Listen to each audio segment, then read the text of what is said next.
Oke, Assalamualaikum warahmatullahi wabarakatuh. Oke, untuk topik hari ini kita akan mendiskusikan tentang korupsi ini. Saya sangat tertarik sekali dengan korupsi ini. Gitu. Jadi karena saya sudah menemukan modul satu masalah satu solusi. Jadi akhirnya ya iseng-iseng saya buat nih ya. Judulnya satu masalah korupsi dengan 100 solusi. Dan alhamdulillah dapat ya, dan yang luar biasa.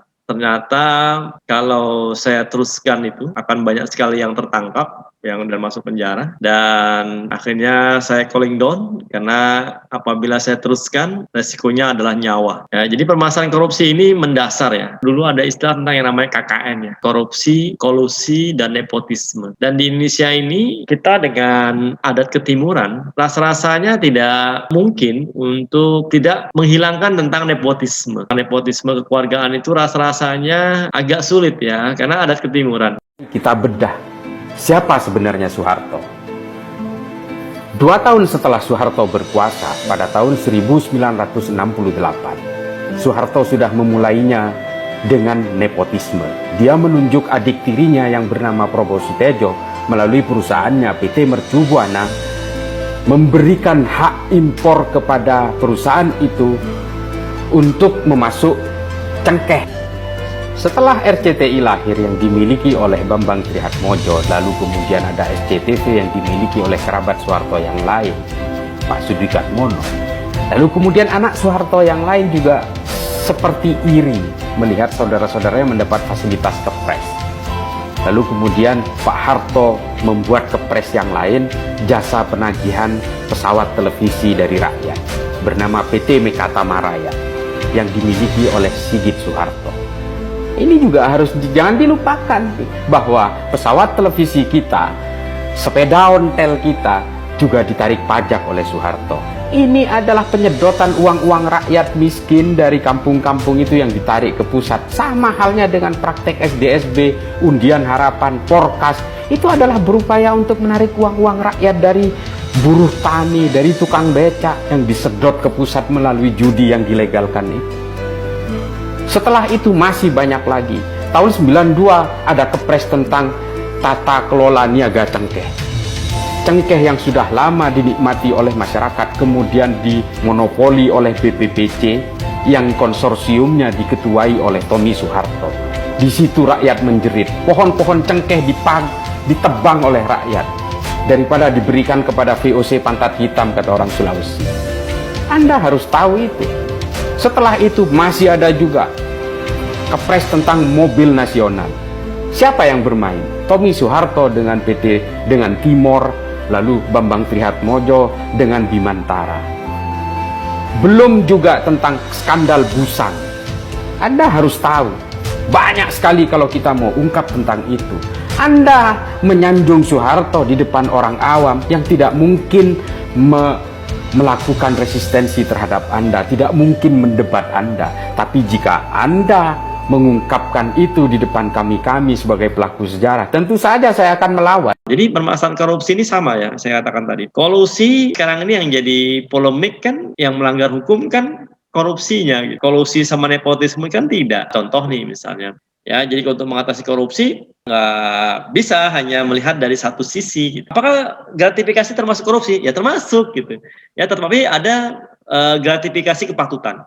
Nah, sempat kami juga bahas ya di kampus Kesmas dan di Unmul ini sempat kami bahas ya berkaitan dengan permasalahan yang namanya gratifikasi. Nah, yang digratifikasi ini contoh saja misalnya pada saat sempro ya, seminar proposal ya, kemudian mahasiswa menyediakan ya makanan snack atau makanan ya, ini masih dalam kategori kepatutan. Kenapa ya? Karena kita ada ketimuran gitu. Artinya ada adat ketimuran mendatangkan orang yang lebih tua kemudian tidak diajak untuk makan, itu rasa-rasanya adat ketimuran ini seperti tidak sopan seperti itu ya. Jadi akhirnya kami mensepakati bahwa ya itu masih diperbolehkan, hanya masih dalam batas kewajaran ya, memberikan makan itu batas kewajaran ya. Tapi yang tidak wajar kalau ada hal-hal yang berkaitan dengan dana gitu, karena satu-satunya profesi yang boleh melakukan khitan atau sunat itu hanya medis gitu ya. Tetapi saat sekarang ini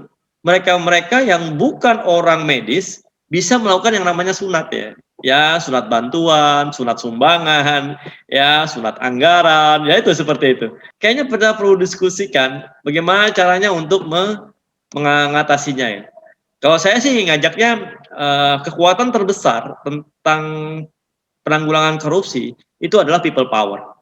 Ya, jadi people power itu jangan dikonotasikan seperti yang demo itu, tidak ya, bukan cara seperti itu. Kalau gratifikasi sama suap itu ada bedanya Kak, Pak? Soalnya kelihatannya tuh kayak mirip-mirip juga. Memberi dan menerima hadiah sudah menjadi hal yang lumrah dalam kehidupan sehari-hari kita. Tahukah kamu, hadiah tersebut dapat berevolusi dari yang awalnya bersifat netral menjadi pemberian yang ilegal. Hadiah merupakan pemberian yang bersifat wajar, kekeluargaan, dan tidak terkait sama sekali dengan jabatan. Namun, jika hadiah tersebut diterima oleh penyelenggara negara atau pegawai negeri, bisa disebut sebagai gratifikasi. Gratifikasi dapat dianggap ilegal jika yang diterima oleh penyelenggara negara atau pegawai negeri berhubungan dengan jabatan dan berlawanan dengan tugasnya, seperti suap dan pemerasan. Lalu, bagaimana cara membedakan gratifikasi, suap, dan pemerasan? Gratifikasi sering dianggap sebagai durian runtuh karena bisa datang seketika tanpa diminta. Terkadang, pemberi memberikan gratifikasi tanpa menuntut sesuatu di awal, tapi malah berakhir meminta balas budi. Karenanya, penyelenggara negara atau pegawai negeri harus bisa menganalisis apakah gratifikasi yang diterima masih bersifat netral. Jika sifatnya transaksional, serta bertujuan agar penerima melakukan sesuatu sesuai dengan kehendak pemberi, maka bisa disebut sebagai praktik suap. Bentuk pemberiannya bisa berupa hadiah atau bahkan berupa janji. Nah, bagaimana dengan pemerasan? Pemerasan terjadi jika penyelenggara negara atau pegawai negeri menyalahgunakan kekuasaannya dengan cara memaksa atau meminta sesuatu kepada masyarakat sebagai pengguna layanan publik, pada pengusaha, bahkan pada rekan kerjanya. Gampang kan membedakan ketiganya? Pemberian hadiah jadi lebih bermakna kalau nggak ada maksud tersembunyi di baliknya. Bersama KPK, ayo laporkan, kenali lebih jauh gratifikasi yang kita terima. Untuk melaporkan gratifikasi, klik goal.kpk.go.id. Klik kpk.go.id/gratifikasi untuk info lebih lengkap soal gratifikasi.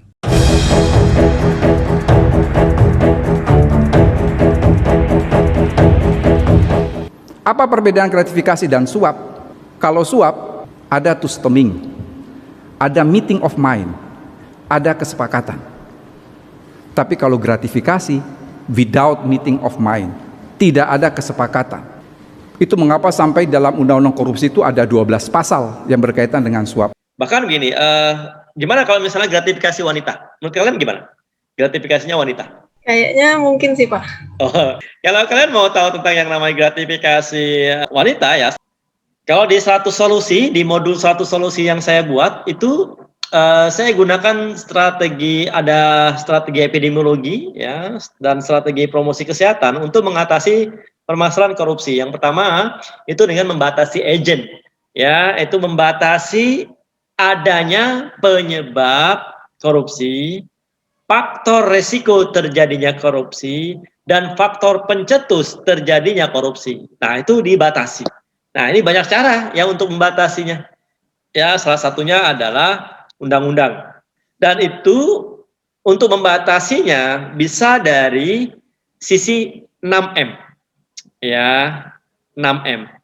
6M-nya ini ada di sebuah input kah, di proses kah, di output kah, atau di outcome kah? Ya, sehingga nanti upaya pencegahannya kita bisa lakukan yang namanya pencegahan sebelum kejadian, saat kejadian, sama setelah kejadian. Itu gambaran besar dari template untuk satu solusi. Dari 6M, ya kita batasi M-nya sajalah. M-nya adalah man-nya. Men-nya itu mulai dari direktur sampai tukang sapu. M itu men mulai dari direktur sampai tukang sapu. Apakah mereka berpotensi untuk melakukan korupsi? Iya. Cuma bedanya adalah ya kalau tukang sapu yang dikorupsi apa ya palingan alat peralatan perlengkapan sapu dikorupsi. Ya kalau direktur lebih banyak, ada anggaran, ya ada barang yang bisa dikorupsi. Jadi mesti dibatasi. Batasinya bagaimana? Ya pembatasan tentang tadi apa yang bisa dikorupsi, apa yang bisa dikorupsi. Pembatasannya pada men-nya. Kemudian pembatasan pada materialnya. Ya ini jadi satu permasalahan. Kita beda sih hukumnya. Kalau di Indonesia sama di negara lain beda. Ya kalau di Jepang korupsi malu harakiri. Nah kita ketawa ketiwi. Itu baru dari sisi man and material. Kalau money jelas. Sekarang ini pemerintah pusat sudah mulai melakukan yang namanya pembatasan. Ya dari sisi money yaitu anggaran. Baik itu anggaran dari RAPBN ya ke RAPBD. Jadi mulai dibatasi. Ya dari 4M tadi masih ada nih mesin yang berkaitan dengan bangunan. Bangunan-bangunan seperti apa? Ya karena belum ada distandarkan tentang bangunan-bangunan. Ya contoh saja nih, universitas dari Aceh sampai Papua itu sama-sama namanya universitas. Tapi apakah bangunannya semuanya sama? Ya macam-macam bentuknya. Ya kenapa tidak distandarkan? Gimana kalau dari teman-teman gimana mencermatinya?